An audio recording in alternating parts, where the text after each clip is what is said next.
When they are being perceived as a victim and we who were attacked are being perceived as the aggressor, that's flat out anti-Semitism. And I guess some people in the world like us very weak victims. Well, I don't want their sympathy. And I'm telling people and telling the world, don't ask us to stop this war, because we're not going to stop the war until we secure Israel. Mr. Former Prime Minister, thank you so much for coming on the Rosenberg Report on TBN, the most watched Christian television network in the United States. The Christians understand what's happening, but I want you to give us a big picture strategic overview. First, you've compared these attacks on October 7th to Yom Kippur. In what way? Well, we were taken by surprise, and on Yom Kippur of 50 years ago, almost to the date, we were taken by surprise by Egypt and Syria. But this one is way worse, because back then, during the Yom Kippur War, it was soldiers fighting soldiers. Mm-hmm. This was not a war. This was not an active war. This was a pogrom, a massive massacre, primarily of babies, children, young boys and girls, families, whole families that were burnt alive and murdered. So this is not war. This is savage, middle-age murder and massacre. And this is precisely what we, as the Jewish state, are supposed to prevent. And that's what the war is about ensuring that this can never happen again. And the goal by Hamas is genocide, is it not? It is, but to be fair, the state of Israel sort of ignored and didn't listen to what they were saying. The Hamas charter explicitly talks about the full annihilation of the Jewish state. That's in their charter. And over the past couple of decades,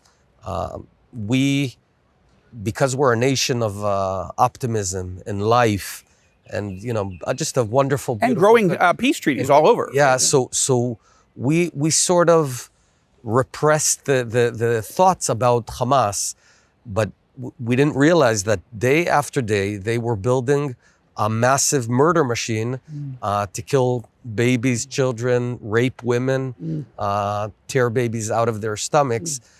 And this was a huge awakening for us. We have a full-blown ISIS state on our border. And now all Israelis, from the very left to the very right, are united in dismantling this state of ISIS, denazifying it, and cleaning it up so this can never again happen. So I want to talk, let's go big picture for a moment. The world, in many ways, is turning against us. We had a week, 18, maybe 2 weeks of sympathy, and now you've got the entire United Nations General Assembly condemning us, not condemning Hamas. You got the UN Secretary General accusing us of war crimes.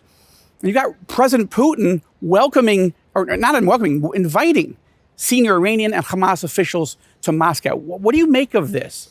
It's unbelievable. It's shocking. And for me, as an Israeli that was born and raised here, and we learned about anti-Semitism of thousands of years, but we don't feel it on a daily basis. Suddenly, when the side that conducted the massacre, the side that tore babies away from their moms and killed them in front of their eyes, burned them alive, put them in an oven, burned them alive.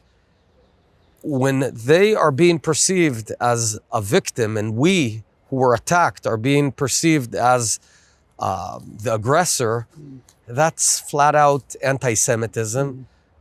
And I guess some people in the world like us very weak victims. Well, I don't want their sympathy. And I'm telling people and telling the world, don't ask us to stop this war, because we're not going to stop the war until we secure Israel. And if it takes weeks, so be it. If it takes years, so be it. And if it takes massive sacrifice on our behalf, so be it. We built this Jewish state. I served in the military. You served in combat. I served in combat in Lebanon, in Gaza, in Judea and Samaria. I fought Hezbollah, fought Hamas, lost my best friend, lost friends in order to secure the Jewish state. And make no mistake about us, our hearts are shattered, but our spirit is as strong as ever because the Jewish nation will win. You will know that the head of the UN and many others have said wars have rules. And forgive me if I quote some of the Geneva Convention to you. Article 43, basic rule. The parties to the conflict shall confine their operations to the destruction or weakening of the military resources of the adversary and shall make a distinction between the civilian population and combatants and between civilian objects and military objectives. So That's exactly what we're doing. That's exactly why we are allowing the civilians to evacuate before pounding them. We're doing the opposite. It's not exactly what you're doing. No, wait, you asked the question. Would you let me answer? Go ahead. What Hamas, ISIS did is they entered roughly 30 communities. Whenever they can, they butchered babies. They burnt them alive. They pulled a baby out of pregnant moms and then beheaded the baby, beheaded the mom. They raped young girls. This is what we're dealing with. And with all due respect, I think that Geneva Conventions, first and foremost, tell a country, you need to defend yourself. And we will defend ourselves. We're going out of our way. I know that last week a hospital was fired by Islamic Jihad that fired a rocket on it, and BBC said that it was Israel, but it wasn't Israel. And I understand that BBC has taken a side of on the Gazan side because all your questions are only about the Gazan civilians. That's not true. You haven't asked one question. That's not true. You haven't asked one question I began about by those children. From the very beginning of this interview, you just are asking me about them. Mr. But Bennett, it seems that that is you care not true. little about our side. Oh, it is. Mr. Bennett, I began by talking about the hostages. And what I'm asking you about now is... No, I'm not talking about the hostages. I'm talking about the babies that were murdered. And you keep on caring only about one side, but that is the BBC way. But let me tell you something. We're here protecting you. We don't need your protection. And if you think there's a balance here between two equal sides, then you are lacking moral clarity. And BBC, I must say, is lacking moral clarity. I think of 1 Samuel chapter 30, where David and his mighty men come home, Ziklag, their city right on the Israeli-Gaza border, ironically. I'm not sure if it is ironic. I mean, it's just historic. Burned to the ground, all of their families taken hostage. They wept until they couldn't weep anymore, it says. They didn't have any strength. But it says David strengthened himself in the Lord and then asked the Lord, should I go pursue them? And they did. Of course, they won. They got everybody back. This is my prayer. But what does victory look like for Israel? Because if we win by defeating Hamas, that's good. But I was just reporting last week on the northern border, and every Israeli I talked to said, "If you're just going to leave us up here, what if we don't defeat and vanquish Hezbollah and probably the Iran nuclear program too? How do we say that we won? How is anyone going to move back to the north or feel safe in Israel at all?" So that's a lot, but I want your perspective of what does victory look like at this point? Well, there's the immediate victory and the long-term change that we have to effect here over the next few years. The immediate victor is total eradication of Hamas. That's what the Prime Minister said. Either kill or expel the very last Hamasnik from Gaza. Gaza can remain a state clean of even one weapon permanently. And that's what we have to bring upon. And obviously the release of the 230 hostages. Amen. At a broader picture, we have an Iranian octopus of terror whose head is in Tehran, sending its arms, enveloping Israel in Lebanon, in Gaza, and we're fighting one of its arms. As Prime Minister, I effected a new policy, which was to try and fend off the local arms, but really focus on the head of the octopus. Go for the jugular. Is it time? What? Is it time to do that? I'm not going to give advice to the government right now. What I did, and according to foreign sources, whenever they try to hit us, bad people in Tehran disappeared.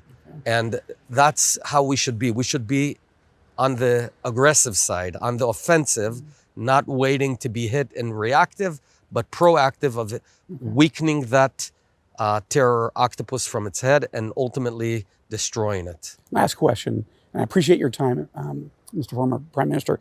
First of all, I want to say thank you. You have been out doing your Miluim, your reserve service on CNN, Sky News, BBC, often having to say shame on you, like they're like voices, mouthpieces for Hamas, for Iran. So thank you for that. But I want to ask you, what's your message to the Christian community? What can we do more to stand with Israel at a time of tremendous moral confusion in the world? But evangelicals are not confused. Our hearts are grieving. I'm, of course, an Israeli as well. But how can I mobilize more people to stand with Israel? What does Israel need right now, in your view? Well, start on a personal basis. I have 4 children, Yoni, Michal, Avigail, and David. And I'm intent on continuing raising them in a secure Jewish state in the land of Israel. Amen. And having grandchildren and great-grandchildren here in this powerful state of Israel. We're going to win the war, with or without the hypocrisy that we're seeing in Europe and other parts of the world. Mm-hmm. But knowing that we have a massive support from America and the American community of believers, of people of faith. I'm a man of faith. Mm-hmm. It means the world to us. And here's my ask. Whenever someone speaks against Israel, even if you're on campus and it's not popular, stand up and fight. Fight for good prevailing over evil. Fight for life over death. An ideology of doing good versus an ideology of murder.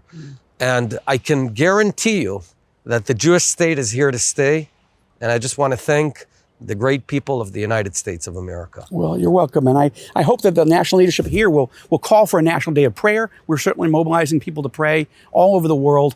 I believe God is with us, but we definitely need people praying all over the world. Thank you, Mr. Former Prime Minister. We need to help God by taking out the terrorists, killing as many of these evil people, because that would be a blessing for the world. And for the region. Yeah, in my service, I killed Hezbollah terrorists while securing my children. And right now, literally, we're fighting evil, total evil. And thank you for your support. I appreciate it very much. God bless you.